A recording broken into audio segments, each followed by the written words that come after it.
अगला सवाल देखते हैं। अगला सवाल देखिए, कह रहा है आपसे कि 2 की पावर x 8 की पावर y है और यही वैल्यू 32 की पावर z है। x into y into z 225 है, तो आपको इसकी वैल्यू बतानी है 6 into 1/x plus 1/2y plus 1/5z, ये निकालना है आपको।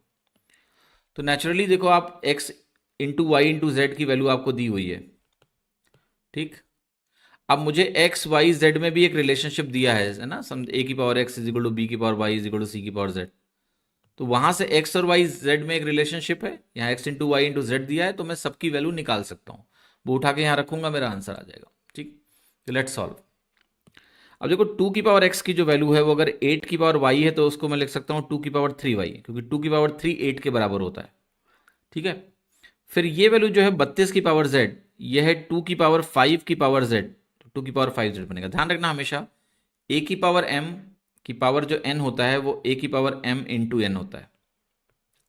वही कर रहा हूं मैं, कि मैंने अगर कहा कि 8 की पावर वाई मेरा 2 की पावर 3 की पावर वाई है, तो ये ए की पावर एम की पावर एन है, तो ये ए की पावर एम एन बनता है, यानी 3 और वाई का गुणा हो जाता है। ये लिख रहा हूं मैं। जब मैंने ये चीज़ लिख दी तो मुझे क्या पता लगा कि x हमारा 3y के बराबर है और यही वैल्यू हमारी 5z के बराबर है। अब आप x को उठा के सीधे y रख दो इस इक्वेशन में। x into y into z 225 है, x की जगह 3y रख दिया, y की जगह मैंने y ही रखा, और सबको y में कन्वर्ट करना आसान है भाई। x बराबर 3y है। आप चाहो तो z में भी कर सकते हो, x बराबर 5z रख लो, फिर y को z में लिख लो, कुछ भी कर लो, सबको एक ही वेरिएबल में लेके आना है। अब देखो, यहाँ z की जो वैल्यू है वो 3/5y है, तो ये लिख दिया मैंने। ये वैल्यू 225 के बराबर है। यहाँ से वाई क्यूब की वैल्यू निकालनी है। ये 3 त्रिक का 9 बनेगा, 9 से काटोगे तो 25 बनेगा, 25 9 या 225 होता है, फिर ये 25 इंटू 5 125 बन जाएगा। 125 5 का क्यूब होता है। वाई की वैल्यू क्या आ गई? 5। जब वाई 5 आ गया ना, तो अब अगला काम करो आप बताओ एक्स की वैल्यू क्या आई। एक्स की वैल्यू हो गई 3y यानी 15 हो गया।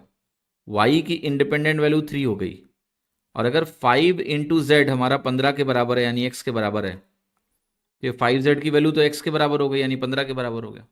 तो आपका आंसर हो गया 6 इंटू 1/15 प्लस 1/5z भी 15 के बराबर हो गया, 1/2y, 2y बनाएगा 6, y की वैल्यू 3 आई नहीं, y की वैल्यू 5 है, सॉरी 3 नहीं, y इज इक्वल टू 5, तो y 5 है तो 5 दूनी 10 बनाएगा ये।